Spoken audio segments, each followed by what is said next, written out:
So last night, the Boston Celtics take down the Miami Heat in Game 7 to advance to the NBA Finals. A tough series, but nonetheless, Jimmy Butler and the boys fall short once again.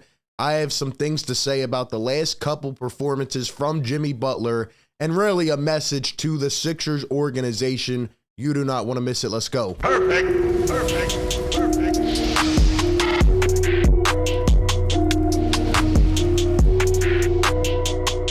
What is going on, everybody? RB here. Welcome into Philly Take with RB. You know what to do. Hit that like button, subscribe to the channel. Be sure to ring the bell so you don't miss any of the notifications. We will be continuing to drop videos and live streams as we go. Last night, we watched Miami fall short. I'll be honest, I didn't expect them to win the game last night, but the fact that they came back not once, not twice, not 3 times, but 4 different times, they came back and cut the lead, and at one point they cut it to 2, and it's like, holy smokes, they're actually in this game, and really it's not a good look on the Boston Celtics, but they did get the job done, and congrats to them. I do think that Boston is the better matchup for Golden State, and I really just think that, you know, the way that the Celtics were able to turn around their season this year, despite how hard it is for me to say that, it deserves a lot of recognition. They've played their tails off for sure, and the Celtics do deserve it. But anyway, as we get to the Miami Heat, they fall short. Jimmy Butler once again left it all on the line last night. You know Jimmy's my guy, and some people once again are going to get tired of me bringing this up, but it must be said one final time. It must be said one final time. And I know Jimmy Butler is getting a lot of criticism because with 17.7 seconds to go in the game, you know, the Heat were climbing back. Butler takes it up the floor in transition, and he pulls a 3. Now, he had Al Horford in the lane one-on-one.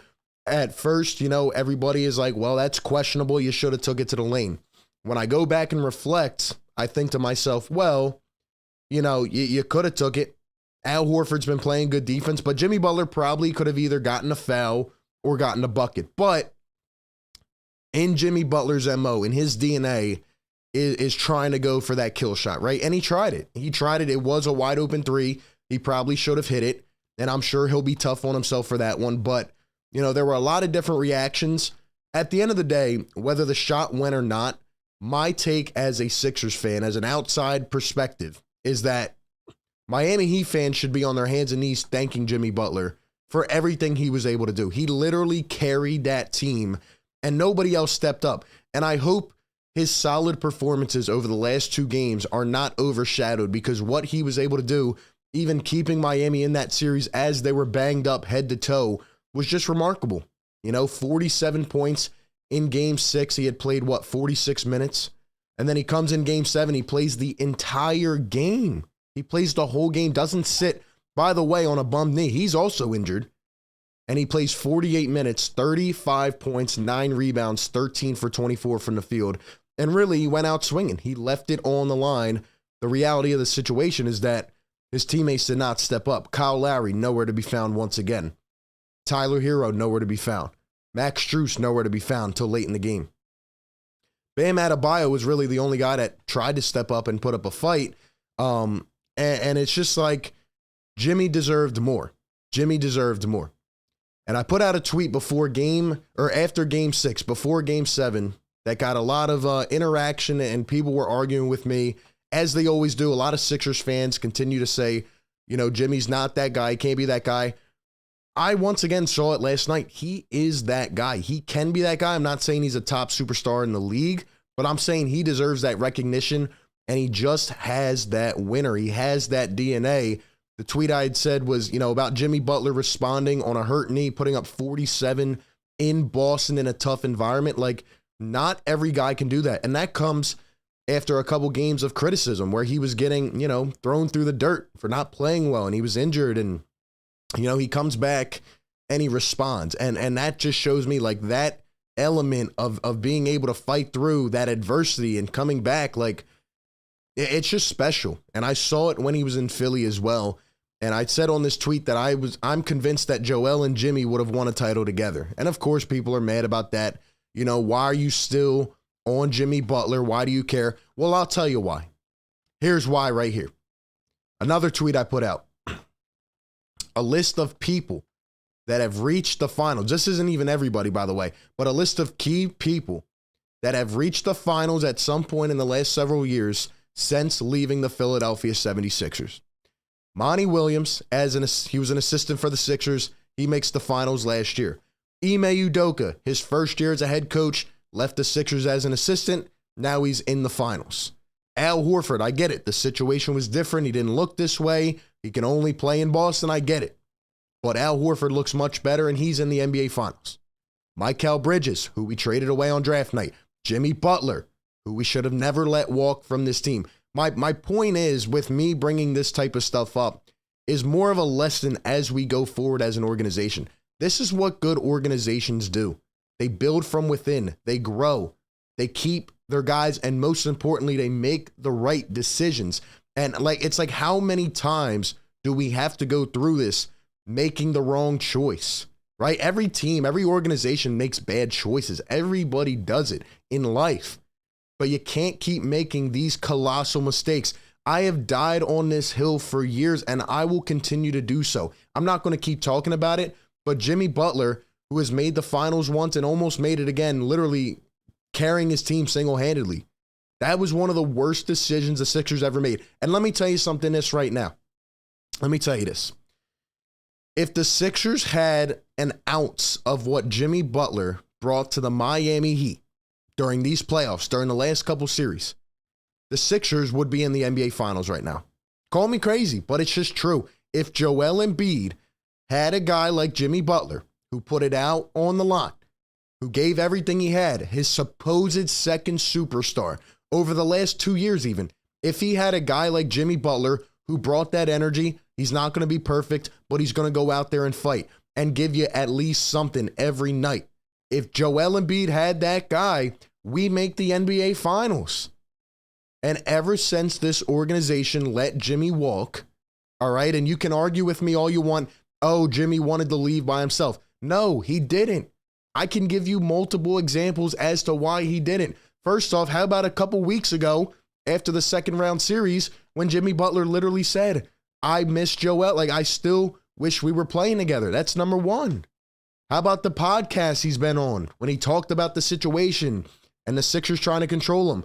Sure, he left on his own terms, but it's because the Sixers wanted to run it back with Brett Brown and they kept Ben Simmons. And I'm not saying every decision was bad, but you don't let a guy like Jimmy Butler walk. He is a star. He has the winner mentality. And he is exactly what this team is needed. He's exactly what this team is needed. I'm sorry, Jimmy Butler is that guy. I saw it last night. I saw it the night before. He can be that dude. I don't ever want to hear somebody try to tell me again, he's not that guy. Is he that guy every night? Well, not every night. I'm not saying he's a guy who's going to put up 50 a night, but Jimmy Butler is a winner within. He's got that DNA.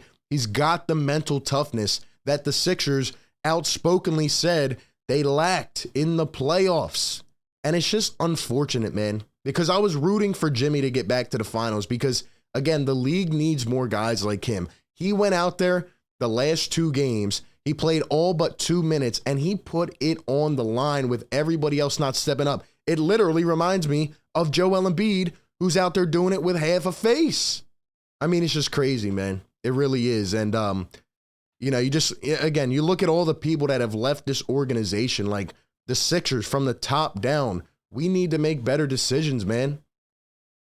Everybody makes mistakes, but you need to not only build from within. For example, look at the Celtics. Look at the Warriors. They drafted almost their entire team. In fact, Brad Stevens, how crazy is this? Brad Stevens, who was the head coach and kind of wore out his time, becomes president of operations, gets back all the glue guys that he wanted as a head coach, and in 1 year, they're in the finals.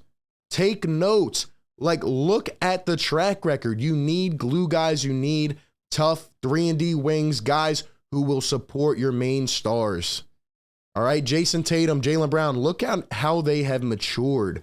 Look at some of their guys like Pritchard and Williams and how they have developed in a couple years. The Sixers, this is why I said on the last piece, we need to develop our talent much better, and we're just not matching up with these other teams. And on top of it all, when you have the guys here, you can't let them walk, man. The Sixers will continue to regret their decision to let Jimmy Butler go. And I'm fully convinced. I'm not going to talk about it anymore. I know you're probably tired of hearing about it over the years, but if Jimmy Butler was on this team, Jimmy and Joel would win a title together. That's just how I feel about it. And it's tough seeing Jimmy go down again. Congrats to the Celtics. Jimmy didn't have enough, and I hope his great historic performances the last couple games don't get overshadowed by a shot attempt, because he put it out on the line, and it's the same Jimmy Butler I knew. It's the same one I knew when we acquired him and when we let him go. And it's unfortunate we never got to see it evolutionize here in Philadelphia, you know, and we never got to see them run that back. It's unfortunate. It really is. But nonetheless, looking towards the future, hopefully the Sixers can take some notes from what these teams have done and how they have gotten to where they are. And all we have to do is hope and pray, and we'll see what happens. Wish for the best. But those are just my thoughts. Give me yours down below in the comment section. How do you feel about this situation? Give me your thoughts. Appreciate you for tuning in. Be sure to like, comment, subscribe, and I will catch you on the next one, man. Peace. Perfect.